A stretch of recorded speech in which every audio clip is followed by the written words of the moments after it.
스각이라는 이름하는 사람, 이런 제목입니다. 스가랴는 여호와를 기억하라 이런 뜻이 있어요. 그래서 기원전 536년, 그러니까 그 14년 동안 성전이 중단되었습니다. 성전이 중단되었다가 왜 중단되었습니까?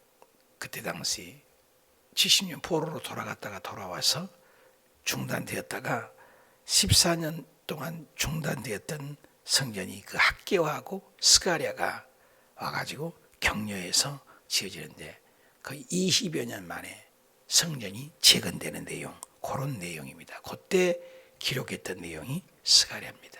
스가랴. 이쪽 카메라를 켜봐요. 이쪽 카메라를 켜면 이쪽 카메라로도 할 수 있는데 위에서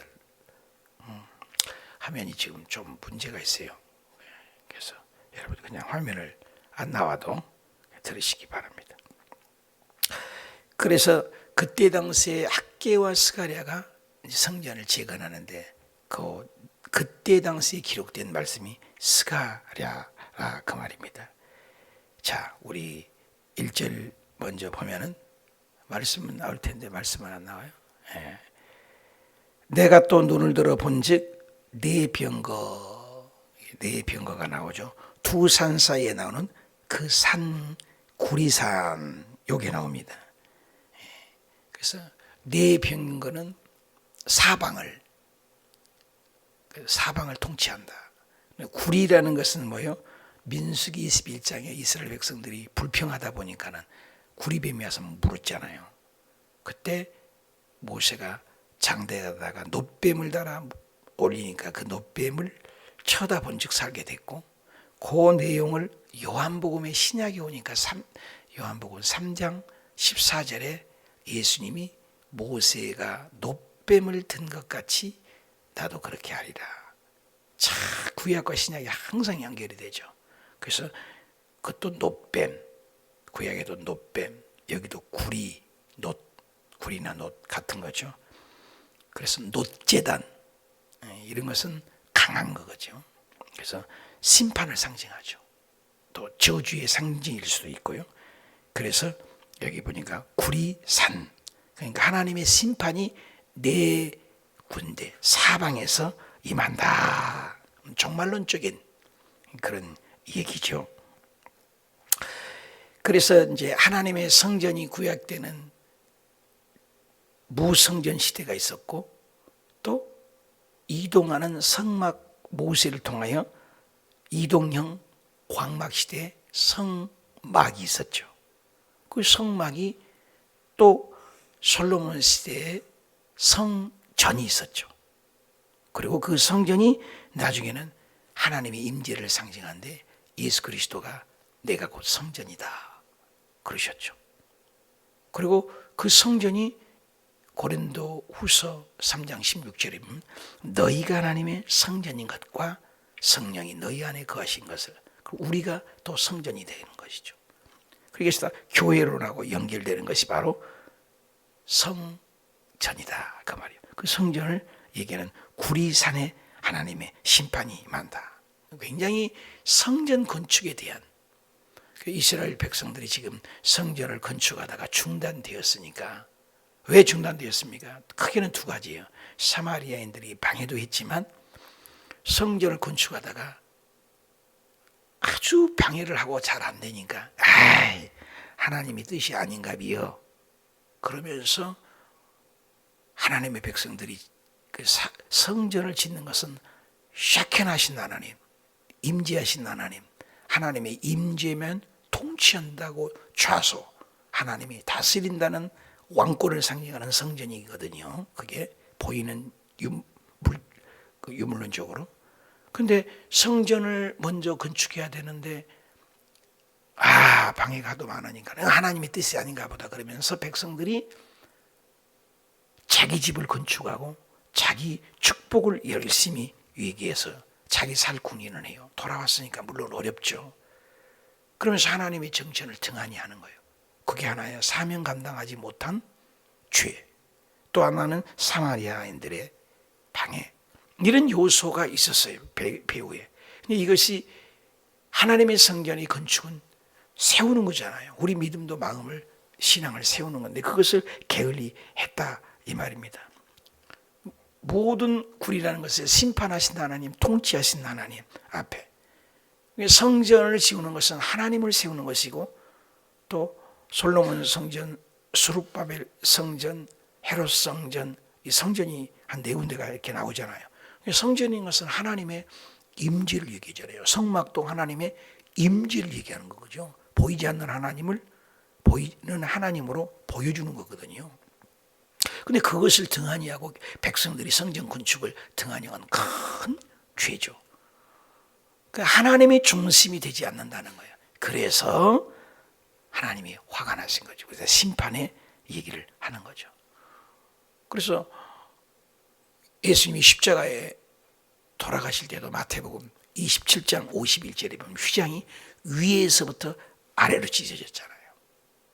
그래서 그 성막과 예수님과는 밀접한 관계가 있는 거잖아요. 그래서 지성소와 성소, 지성소에는 하나님이 임재인데 하나님이 거룩한 하나님 앞에 함부로 못 가잖아요. 그런데 하나님 앞에 못 가는데 어떻게 해요? 휘장이 찢어졌으니까 튀어져 버리잖아요. 누구나 들어갈 수가 있잖아요. 그런 거예요. 그렇게 성전을, 하나님의 성전을 임재하는데 그 성전을 짓기를 등한히 했다. 이건 큰 죄죠. 히브리서 10장 19절에도 성막 휘장은 곧 예수 그리스도의 육체니라. 로마서 10장 12절에도 모든 종족들은 예수님 안에 종족이 차별이 없다. 헬라인이나 야만인이나. 갈라디아서 3장 28절에도 예수님 안에서는 모두가 하나다. 요한계시록에서도 우리 주 예수 그리스도의 한불 앞에서 모든 종족, 모든 민족이 하나가 되는 것을 얘기하죠. 근데 그것을 잃어버렸다는 거죠. 그러니까 백성들이 자기 살궁리를 하고 인본주의가 돼버리고 하나님이 중심이 아니라, 사사시대의 특징이 뭐든 것입니까? 자기 소견에 옳은 대로 행했다는 거지 않습니까? 여기 지금 백성들이 하나님의 전을 게을리하는 것은 굉장히 큰 죄죠. 그래서 구리산이 등장하는 거다. 심판이 한다. 네 묘퉁이는 동서 사방을 얘기하잖아요. 그래서 2절에 볼까요? 첫째 병거는 붉은 말, 둘째 병거는 검은 말, 셋째 병거는 흰 말, 넷째 병거는 어렁진. 말에 대해서는 심판을 상징하는 말들이잖아요. 건장한 말들이 메었다. 그래서 스가랴는 굉장히 환상들이 많이 나와요. 그래서 굉장히 난해하기도 합니다. 그래서 8가지 환상, 측량절 환상, 또 대제사장의 환상, 순금 등대에 대한 환상, 날아가는 두루마리 환상, 메시아에 대한 환상, 대장장이에 대한 환상, 전부 환상이에요. 그거 다 어려워요. 근데 이런 것들이 무엇을 상징하냐? 네 괶퉁이의 구리 산상이, 네 병거들이 임한다. 이것은 갑자기 심판이 임한다. 예수님의 재림도 갑자기 임하잖아요. 또 오순절 날에도 성령님께서 갑자기 어느 날 임하잖아요. 갑자기 하나님의 심판이 임하게 되는 얘기를 하는 것이죠. 그래서 네 괶퉁 네 말 4절에 내가 내게 말하는 천사가 물어 이르되, 이건 무엇입니까? 물어야 돼요. 내가 무리할 것. 사람의 삶 속에 갑자기 우리의 질곡이나 또 병이나 환란이 올 때는 물어야 돼요. 여기도 갑자기 올 때 물어야죠. 하나님, 이게 무슨 뜻입니까? 5절 천사가 대답하되 이는 하늘의 네 바람이라. 그러니까 땅의 바람과 하늘의 바람은 또 다르죠. 하나님의 심판이다. 아까는 네 말, 네 방향, 네 바람. 그런 것은 심판은 온 세상의 주 앞에 있다.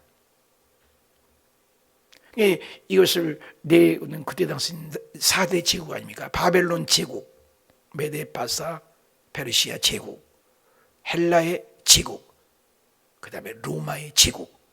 그때는 이제 아수르에는 망했으니까. 이 4가지 제국을 얘기할 수도 있고, 또 지금도 마찬가지예요. 전 세계를 다스리는 미국, 중국, 그러니까 모든 제국들을, 온 세상을, 네 바람을 통치하고 다스린 분이 누구냐? 온 세상이 주라는 거예요, 주. 그때 당시에 모든 세계를 통치한 분도 하나님이고 지금도 온 세상을 통치한 분이 하나님이다. 이렇게 적용하면 되겠죠. 아르바 루호트 하샤마임, 이렇게 있는 것은 하나님이 심판을 집행한다, 이 말인 거예요. 그래서 네 바람은 온 세상에, 여기서 해석을 한 거잖아요. 네 바람. 바람은 뭐예요? 이스라엘 그 홍해수 그 노아 홍수 때도, 심판이 임했을 때도 그걸 해결하는 것이 뭐예요? 사방에서 바람이 불어와 마르잖아요. 또 심판 가운데 홍해가 갈라진 것도 바람이잖아요. 또 하나님께서 우리 르하우라는 사람을 흙으로 만들어서 하나님의 생기, 바람을 넣어준 거거든요. 그게 사람이 생명이 되잖아요. 이스라엘 백성들이 고기가 먹고 싶다 했습니다. 메추라기 때를 동풍에 바람이 불어와서 진에 떨어졌다. 얼마나 바람이 셌으면 그 많은 새들을. 그래서 모든 것은, 바람은 하나님이 통치하신다는 거죠.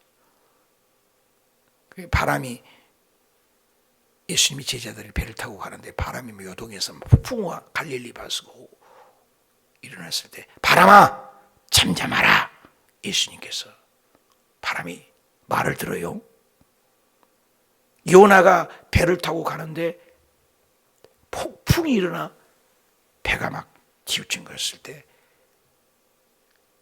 요나가 심판에 물고기 뱃속에 들어가니까 바람이 잠잠했다. 그러니까 세상의 모든 이 메커니즘의 백그라운드에 조종하신 분이 누구다? 하나님이다. 네 바람, 바벨론 다스린 바람도, 바벨론 같은 바람이 있잖아. 우리가 메데파사가 또 세가지고, 메데파사의 바람, 헬라의 바람, 로마의 바람, 지금 강국의 나라의 바람. 이것을 다스리는 분이 누구다? 하나님이다. 세상의 모든 경륜, 연륜, 통치, 좌소, 쉐켄하신 하나님이 누구다고요? 하나님이라는 거죠.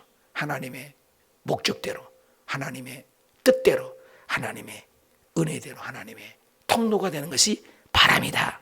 그래서 모든 것은 하나님이다. 6절에 검은 말 북쪽 땅으로 나가고 흰 말은 그 뒤따르고 어렁진 말은 남쪽. 북쪽은 뭘 얘기합니까? 이것은 항상 바벨론을 얘기해요. 또 인간의 바벨론도 있겠죠. 남쪽은 누구를 얘기해요? 애굽이죠. 그게 당시의 최강대국이 누구야? 바벨론, 애굽, 또 페르시아, 헬라, 이런 모든 나라들이죠. 북쪽이든 남쪽이든 통치하신 분이 누구다? 그 북쪽이나 바벨론이나 애굽이 끊임없이 당신의 백성들을, 이스라엘을 괴롭혔잖아요. 근데 북쪽의 검은 말도 남쪽의 이 애굽도 이스라엘 괴롭히는 것은 누구다? 하나님이 결국 그것을 조종을 하신다. 그래서 이 사사 시대를 보면은 항상 하나님의 중심으로 주의 백성들이 서 있으면 주변 나라를 약하게 한 걸 우리가 아시잖아요.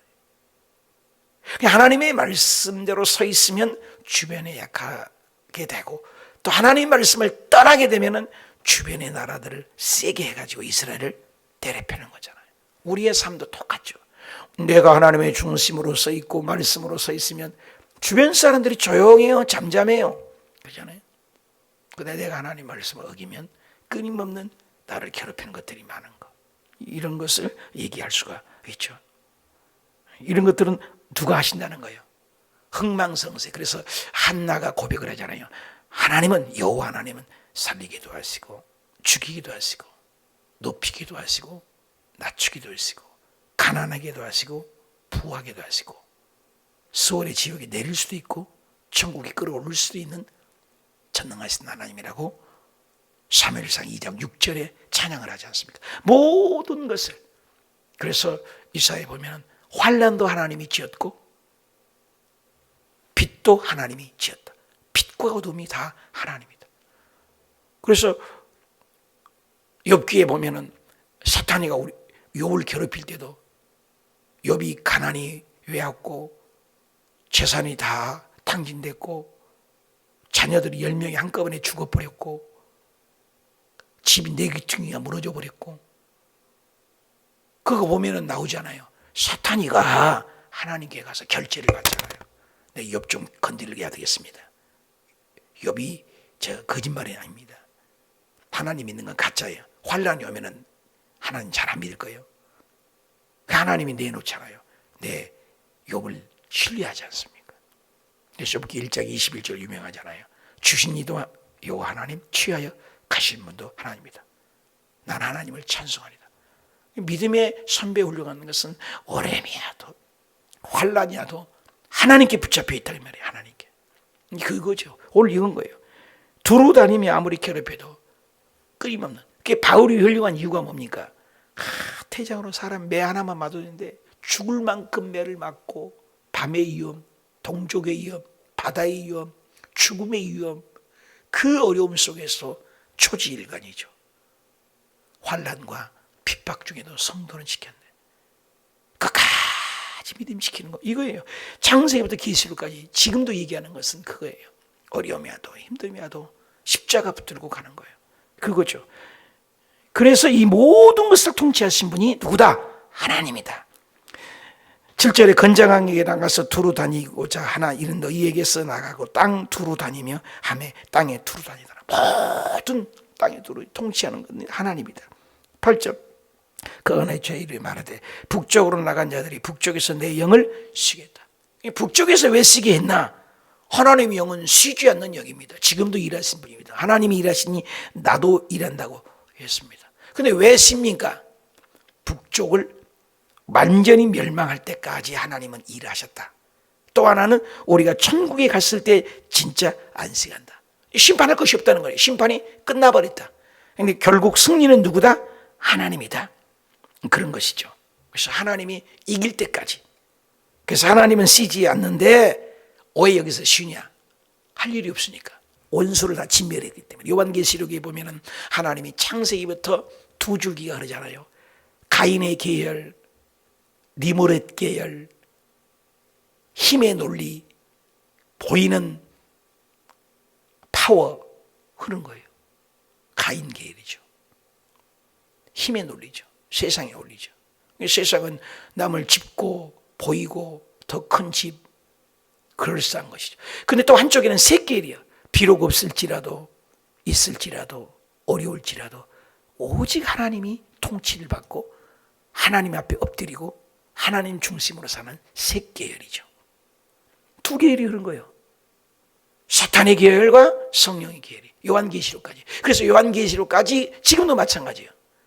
그리고 예수 그리스도께서 오셔서 사탄을 철창으로 1000년 동안 가둬버리잖아요. 그리고 그 전에 예수 잘 믿는 사람이 휴거가 되고 지금 그 시절에 우리가 있는 거죠.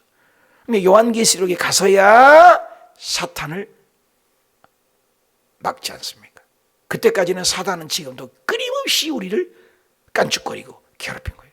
그래서 예수 믿는 것은 영적 전쟁이에요. 기도는 영적 전쟁인 거죠. 그런데 북쪽에 영이셨다. 북쪽은 뭐라고 했어요? 바벨론이잖아요. 그럼 일을 하신 분이 왜 일을 안 하고 신도하겠어요? 그건 이미 사탄을 짓밟아 이겼다. 그리고 하나님이 심판을 했다.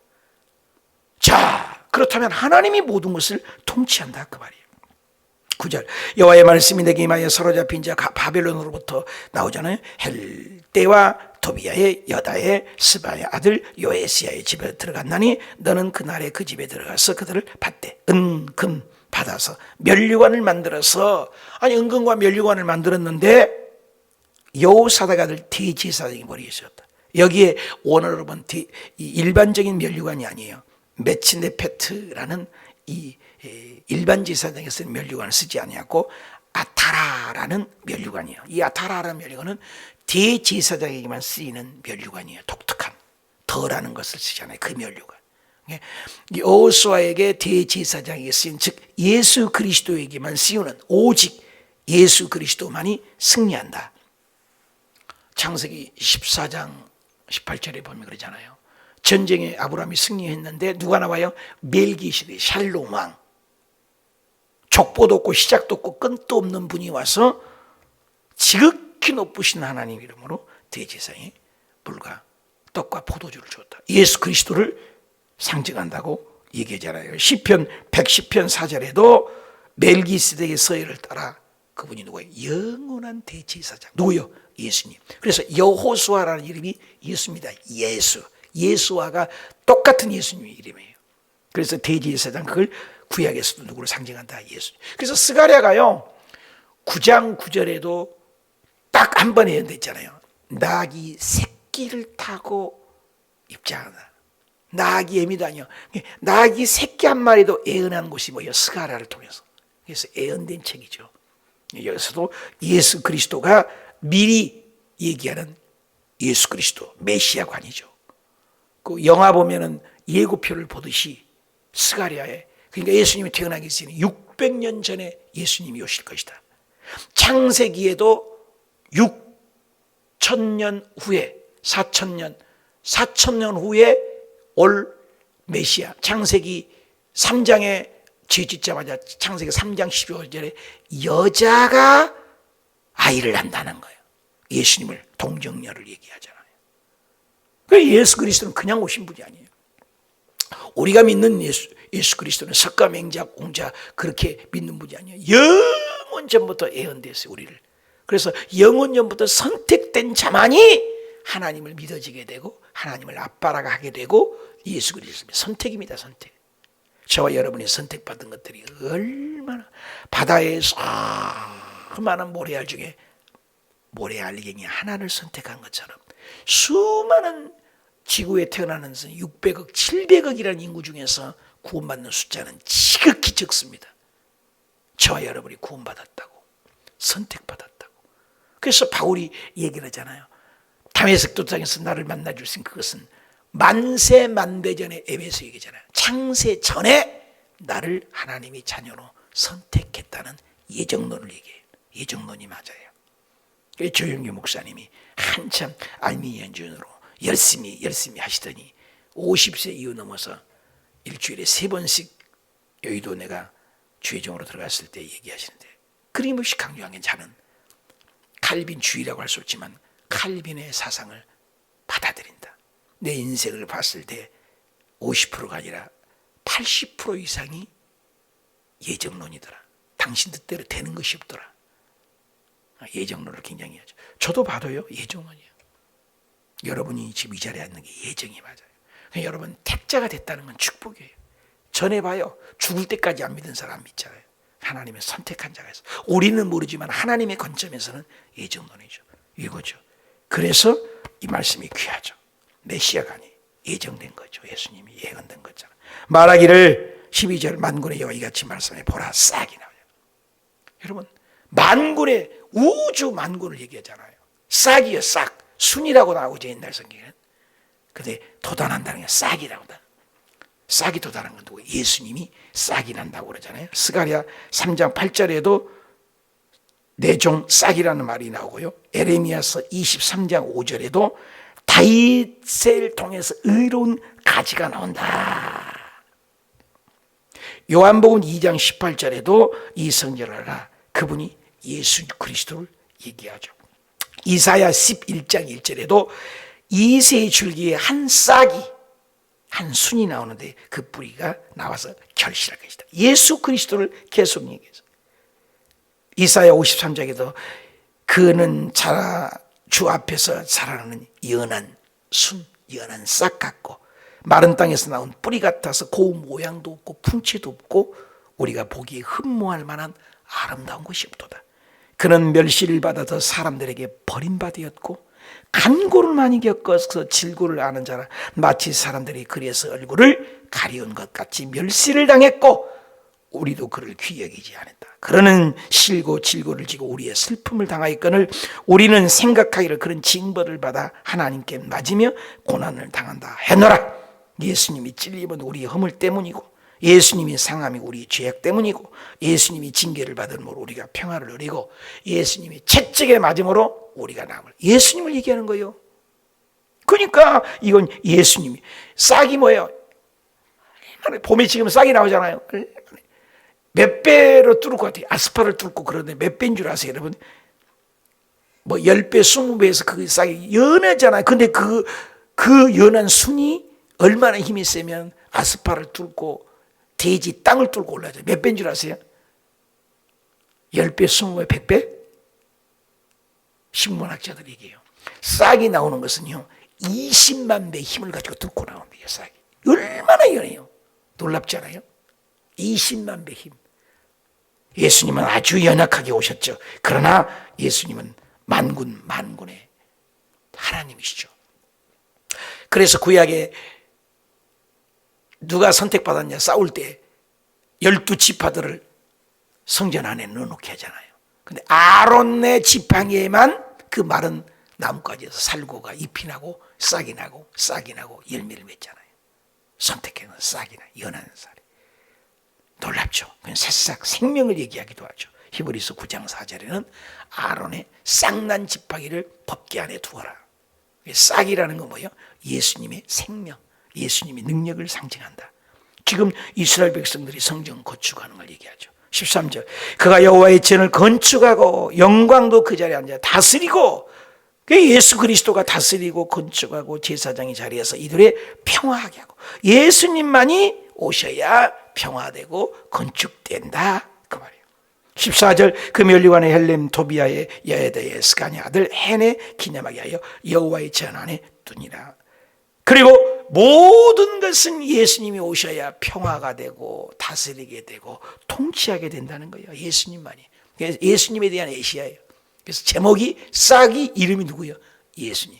저와 여러분의 삶 속에 예수 그리스도가 오셔야 싹이 나고 20만 배를 고난을 뚫고 이길 수 있고 화평하게 되고, 그리고 15절에 먼데 사람이 와서 성전을 건축하게 되고 하나님의 전이 건축돼. 예수님이 뭐라고 했어요? 내 집은 만민이 기도한 집이다. 내 이름 베드로라는 반석 이름 위에 내 교회를 세우리라. 내 교회래요. 예수님을 얘기하잖아요. 이 교회가 누구예요? 예수님의 몸이라고 얘기합니다.